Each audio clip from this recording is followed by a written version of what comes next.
Hey guys, welcome to D2I। तो आज हम जानेंगे कि कल के दिन निफ्टी और बैंक निफ्टी किस तरह से एक्शन में रह सकता है और जानेंगे कुछ ऐसे शेयर्स का हाल जो कल आपको कमाई के बहुत ही अच्छे मौके दे सकते हैं। तो बने रहिए हमारे साथ, चलिए जानते हैं।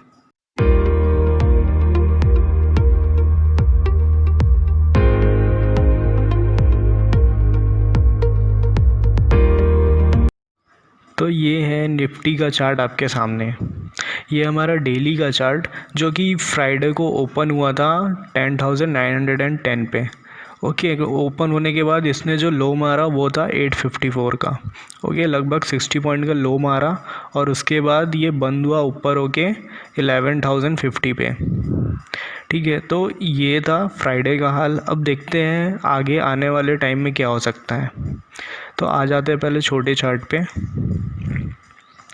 तो आप देख सकते हैं जिस तरह से थर्सडे को इसने एक सपोर्ट लिया था 10,826 पे। ओके, इस पे सपोर्ट नहीं लिया था, इसके नीचे गया था, बट इसके बाद गैप अप हो गया। ओके, तो एक बार ये गैप अप को फिर से फील करने ज़रूर आएगा नीचे। बट यहाँ पर अगर हम देखें इस एरिया पे तो एक गैप अप छूटा हुआ था जिसे निफ्टी ने फील किया है फ्राइडे को। ओके, निफ्टी ने फ्राइडे को फील किया है, बट यहाँ पर इसने सस्टेन कर गया है बंद होते होते। ओके, मार्केट बंद होते होते ये सस्टेन कर गया है। तो पूरी पॉसिबिलिटी बन सकती है कि एक बुलिशनेस और दिखा सकता है मार्केट। ठीक है, तो अगर आपको निफ्टी मिलता है, अगर ये सपोज़ ओपन होता है मंडे को 11,010 के आसपास। ओके, 11,010 के आसपास अगर ओपन होता है और 11,000 को क्लोज़ कर देता है, मींस ब्रेक कर देता है। ठीक है, अगर नीचे ब्रेक कर देता है 11,000 को तो आपको इसे सेल करके चलना चाहिए 10,826 तक के लिए। ओके, सिर्फ अगर ब्रेक करता है तब 11,000 को, तभी आपको नीचे के लिए इसे सेल करना चाहिए, नहीं तो ये सेल बिल्कुल भी नहीं बनता। ओके, अगर सपोज़ ये ब्रेक नहीं करता और यहाँ पे सस्टेन कर जाता है 11,010 के आसपास, ओके, तो आपको इसे बाय करके चलना चाहिए। ठीक है, आपको इसे बाय करके चलना चाहिए। 11,010 के आसपास अगर बन जाता है तो आपका जो टारगेट होगा वो होगा 11,270 के आसपास। ये 11,270 के आसपास का आपका टारगेट होगा। अगर इसके ऊपर भी सस्टेन कर जाता है, वैसे तो नहीं करना चाहिए, लेकिन अगर सपोज़ सस्टेन कर जाता है ऊपर पे, ठीक है, मेरे हिसाब से तो ये आखिरी टारगेट होना चाहिए, बट अगर ऊपर सस्टेन कर जाता है तो आपको ऊपर 100 पॉइंट की और रैली मिल सकती है। तो लगभग 11,380 तक के और ऊपर जा सकता है। ओके नाउ, तो अब नेक्स्ट आते हैं बैंक निफ्टी पे। तो आप देख सकते हैं ये है बैंक निफ्टी का चार्ट। कंटिन्यू आप यहाँ पे देख सकते हैं 22,600 से जो गिरावट चालू हुई है बैंक निफ्टी पे, तो वो अभी तक की रुकी नहीं है। थोड़ी सी यहाँ से अपने जो पैटर्न है उसे रिवर्स किया है और लो बनाया है 20,430 का। ओके, 20,430 का लो बनाकर बैंक निफ्टी ने रिवर्स मारा है और 21,000 के पास में जाके रुका है। ठीक है, तो ये था फ्राइडे तक का हाल बैंक निफ्टी का। अभी देखते हैं कल क्या हो सकता है इस पे। अगर बैंक निफ्टी अपना जो फ्राइडे का हाई था उसे अगर ब्रेक कर दे, मींस जो फ्राइडे का हाई है दैट इज़ 21,050, ठीक है, 21,050 को अगर ब्रेक कर देता है तो आपको इसे बाय करके जाना चाहिए। ठीक है, इसे आप बाय करके जा सकते हैं। आपको जो टारगेट मिलेगा, आपको जो इसमें टारगेट मिलेगा वो मिल सकता है मे बी 21,450 के आसपास तक का। ठीक है, ये एक टारगेट आपको मिल सकता है। अगर इसके ऊपर सस्टेन कर जाता है बैंक निफ्टी तो और भी ऊपर जा सकता है 21,850 के आसपास। ठीक है, तो इस दो टारगेट के लिए आप कल बाय कर सकते हैं निफ्टी को, सिर्फ फ्राइडे के हाई के ऊपर। ठीक है, अगर नीचे जाता है, ठीक है, अगर नीचे जाता है तो आपको 20,700 के नीचे ही इसे सेल करना है। ओके, 20,700 के नीचे ही सेल करके चलना है बैंक निफ्टी को, और आपको जो टारगेट मिलेगा वो मिलेगा 19,518 का। ओके, मतलब 19,500 के आसपास तक के टच कर सकता है एक बार बैंक निफ्टी। तो आप इस तरीके से बैंक निफ्टी पे ट्रेड कर सकते हैं मंडे को। अगर ऊपर जाता है तो आप ऊपर की तरफ एक पोजीशन लेके टारगेट तक के वेट कर सकते हैं। अगर ये सस्टेन नहीं करता ऊपर पे तो आप नीचे जा सकते हैं 2700 के नीचे पे। ठीक है, नीचे जा सकते हैं और नीचे का टारगेट जो हमारा बनेगा वो रहेगा 19,500 के आसपास का। ठीक है, तो ये था बैंक निफ्टी का हाल। अब आते हैं कुछ स्टॉक्स पे। तो हमारा आज का पहला स्टॉक है सन फार्मा।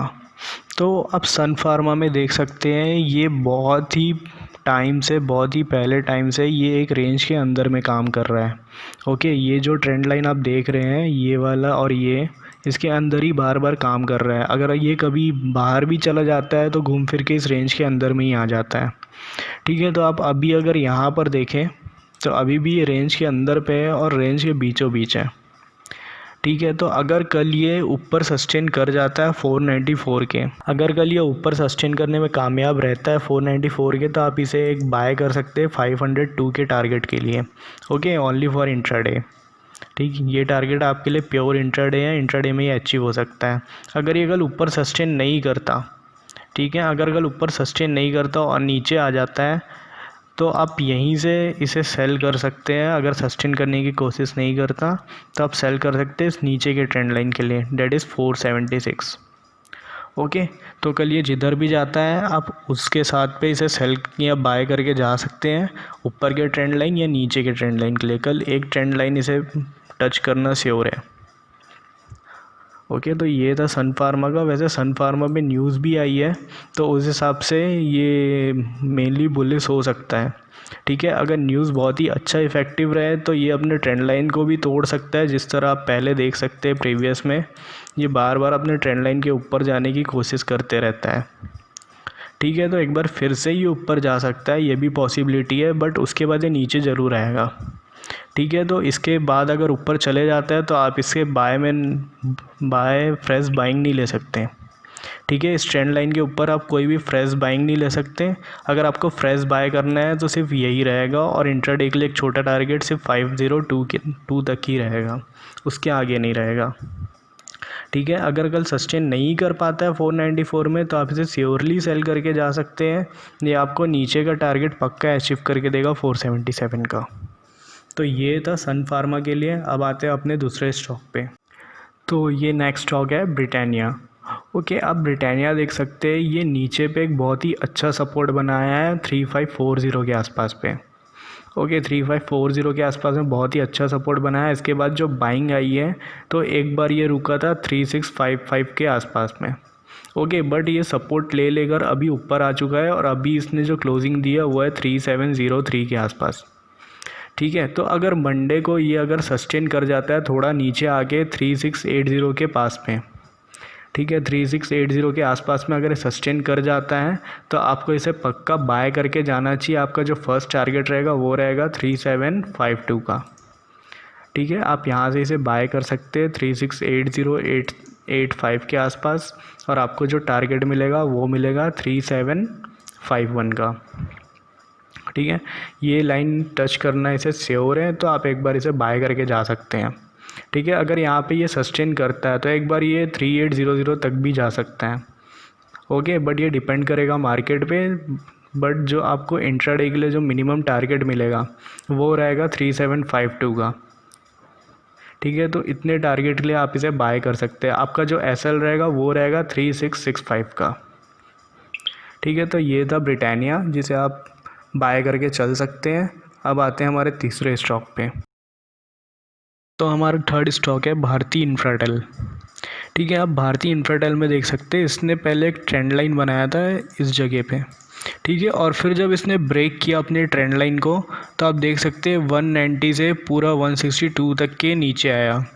ठीक है, उसके बाद 162 के पास इसने एक बहुत ही अच्छा सपोर्ट बनाया 162 से 166 के बीच में। ओके, और अभी ये एक्चुअल में सस्टेन कर रहा है 182 के लेवल पे। ठीक है, यहाँ से अगर ये 188 को ब्रेक कर जाता है, ठीक है, अगर ये 188 का लेवल ब्रेक कर जाता है यहाँ से ऊपर की तरफ तो आप इसे 195 और 198 के टारगेट के लिए बाय करके जा सकते हैं। ओके, आपका पहला टारगेट होगा 195 का, सिर्फ 188 के ऊपर पे। ठीक है, सिर्फ 188 के ऊपर पे ही आपको इसे बाय करना है 195 तक के लिए। और इसके ऊपर भी अगर सस्टेन कर जाता है तो हार्डली 198 तक ही जाएगा। ओके, इसके ऊपर नहीं जाएगा। तो आपको 195 के ऊपर बिल्कुल भी फ्रेश बाइंग नहीं बनानी है और अभी भी कोई फ्रेश बाइंग नहीं करनी है। ठीक है, अगर ये 188 के ऊपर सस्टेन करता है तो एक छोटा सा टारगेट आप ले सकते हैं 195 का, बट इसके अलावा इसमें कहीं भी कोई न्यू पोजीशन नहीं बनानी है। हाँ, अगर ये नीचे आ जाता है 179 के नीचे, ओके, अगर ये 179 के नीचे अपने आप को सस्टेन कर जाता है तो आपको इसे सेल करके चलना है। ठीक है, आप इसे सेल करके चलेंगे और आपका जो टारगेट रहेगा वो रहेगा पूरा 168 का। ओके, आपका जो टारगेट रहेगा वो पूरा 168 तक का रहेगा। मतलब अगर ये नीचे आता है तो एक बहुत ही अच्छा डिक्लाइन फोर्स इसमें जनरेट हो सकता है। ओके, तो आपको अभी इस पर कुछ भी नहीं करना है, फ्रेश जगह पे थोड़ा सा वेट करना है और देखना है कि ये किधर जाता है। अगर ऊपर की तरफ जाता है तो 188 के ऊपर आप इसे बाय कर सकते हैं। अगर ये नीचे आता है तो 179 के नीचे आप इसे सेल करके चल सकते हैं। दोनों तरफ ही टारगेट बहुत ही अच्छे मिल रहे हैं। ठीक है, तो ये था हमारा भारती इन्फ्राटेल। तो हमारा नेक्स्ट स्टॉक है वोल्टास। तो आप देख सकते हैं वोल्टास अभी क्लोजिंग दिया है 670 पे और आप इस रेड ट्रेंड लाइन को देख सकते हैं। कंटिन्यू इसने इसके ऊपर पे सस्टेन किया है। पहले सस्टेन हुआ था 588 पे, फिर आकर 632 के पास सस्टेन किया और अभी नीचे आया था, बट फिर से इसने सस्टेन कर गया है ऊपर की तरफ। ठीक है, मतलब फिर से इसने एक सपोर्ट लिया है 652 का। ओके, और बंद भी हुआ है 670 पे, जो और 667 के आसपास पे इसका सपोर्ट है। ओके, तो अगर आपको मंडे को ये थोड़ा डिक्लाइन मिलता है, ठीक है, आप यहाँ पे देख सकते हैं, अगर ये आपको थोड़ा डिक्लाइन मिलता है नीचे आते हुए, ये इस तरह से अगर आपको नीचे आते हुए मिलता है और 660 के आसपास आपको मिलता है, ओके, 660 655 के आसपास भी अगर आपको मिलता है ये, तो आपको इसे बाय करके चलना चाहिए। ठीक है, 655 से लेके 660 तक आपको इसे बाय करना चाहिए। अगर ये यहाँ पर ही सस्टेन कर जाता है, ओके, 668 पर भी अगर ये सस्टेन कर जाता है तो भी आपको इसे बाय करके ही चलना चाहिए। ओके, सेल फ़िलहाल अभी नहीं करना चाहिए। ठीक, तो इसमें अभी फिर से एक फ्रेश बाइंग पोजीशन बन रही है क्योंकि इसने अपने आप को सस्टेन कर लिया है इस ट्रेंड लाइन के ऊपर पे। ओके, तो जैसे ही नीचे आता है, अगर थोड़ी भी इसमें डिक्लाइन मिलती है तो आपको इसे बाय करना चाहिए जब तक ये जो रेड लाइन है, ये जो रेड लाइन है ट्रेंड लाइन, ये जब तक ब्रेक ना कर जाए। ठीक है, अगर आपको बेस्ट बाइंग चाहिए कल के डेट पे, अगर आपको बेस्ट बाइंग चाहिए तो आप देख सकते हैं कि इसकी जो सबसे अच्छी बाइंग पोजीशन बन रही है, जो सबसे अच्छा सपोर्ट बन रहा है, वो 658-55 के आसपास बन रहा है। ओके, तो अगर कल आपको 660 के नीचे जैसे ही आता हुआ दिखता है 655-58 के आसपास, आप इसे बाय कर सकते हैं। आपका जो एसएल रहेगा वो रहेगा 650 का। ओके, 650 के एसएल के साथ आप इसे बाय कर सकते हैं। आपका जो टारगेट बनेगा वो फिर से ये ऊपर वाली लाइन होगी जो है 695 के पास। ओके, तो आप यहाँ से एक फ्रेश बाइंग बना सकते हैं। मे बी एक बार और इसे बुलिशनेस दिखानी चाहिए 695 तक के लिए। ओके, तो ये था वोल्टास के लिए। तो आज का हमारा लास्ट स्टॉक है DLF। ओके, आप स्क्रीन पे देख सकते हैं DLF के चार्ट को। पहले हम लोगों ने इस पर डिस्कस किया था जब ये इस ट्रेंड लाइन के पास जा रहा था। ओके, जब इस ट्रेंड लाइन के अंदर पे था तब हम लोगों ने DLF को डिस्कस किया था। ठीक है, जैसे इसने इस ट्रेंड लाइन को ब्रेक किया है, आप देख सकते हैं 158 के पास में ब्रेक हुआ है और इसने जो लो बनाया हुआ है 142 का। ओके, यहाँ पर ये सस्टेन होके फिर से अभी जो लास्ट क्लोजिंग मिली है इसे, ये 151 के पास पे। बट अगर आप कल आने वाले टाइम पे आप देख सकते हैं कि 153 154 पे बहुत ही स्ट्रॉन्ग रेजिस्टेंस इसके लिए खड़ा हुआ है। ठीक है। अगर ये 153 154 के लेवल को पार नहीं कर पाता है कल के डेट पे, तो आप इसे फिर से सेल करके जा सकते हैं। ठीक है, सिर्फ 155 का एसएल ले सकते हैं। अगर आप थोड़े रिस्की प्लेयर हैं तो 157 का एसएल ले सकते हैं और इसे सेल करके जा सकते हैं। ठीक है, ये एक बहुत ही अच्छा सेल बनेगा यहाँ पर से, और बहुत ही अच्छा सेल बनेगा। और अगर गिरावट आए इसमें तो मे बी ये बहुत ज़्यादा गिर सकता है, अप टू 138 के टारगेट तक के लिए। ठीक है, इतना बड़ा टारगेट आपको सिर्फ 6 से 7 दिन में अचीव हो सकता है डीएलएफ पे। ओके, तो कल अगर ये 154 का लेवल क्रॉस नहीं कर पाता है तो आपको इसे सेल करके जाना चाहिए, या फिर अगर आपको सेफली जाना है तो क्रॉस नहीं कर पाए तो एक रिवर्सल का वेट करना चाहिए ऊपर के लेवल से। ठीक है, अगर ये कोई किसी भी तरह का रिवर्सल देता है तो आपको इसमें एंट्री कर लेना चाहिए सेल की तरफ for the target of 138। Okay, तो ये थे हमारे कल के लिए कुछ स्टॉक। अगर आप भी किसी स्टॉक के बारे में जानना चाहते हैं तो हमें लाइक करें, कमेंट करें, या फिर नीचे दिए हुए लिंक पे आकर आप हमें मैसेज कर सकते हैं। Thank you.